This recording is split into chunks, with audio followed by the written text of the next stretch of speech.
Situasi di Paniai mencekam, guru dievakuasi ke Mapolres, TNI Polri siaga serangan OPM. Situasi di Kabupaten Paniai, Papua Tengah mencekam menyusul aksi pembakaran sekolah dan kios-kios oleh organisasi Papua Merdeka OPM. Bahkan, kelompok kriminal bersenjata KKB menembak warga sipil bernama Arwin. Pasukan TNI dan Polri kini siaga menghadapi serangan susulan setelah seorang ajudan jagal bengis OPM Undius Kogoya ditembak mati.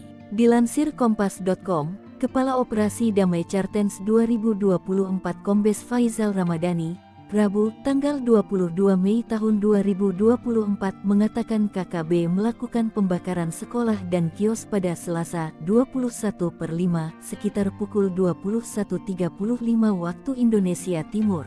KKB awalnya melakukan penembakan, lalu melakukan pembakaran sejumlah bangunan hingga terjadi kontak tembak dengan aparat.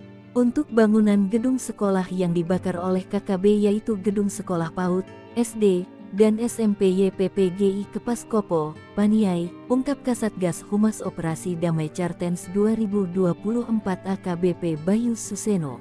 Akibat insiden itu, 23 guru dan warga dievakuasi aparat ke Mako Polres Paniai. Aparat hingga saat ini masih bersiaga untuk mengantisipasi aksi susulan.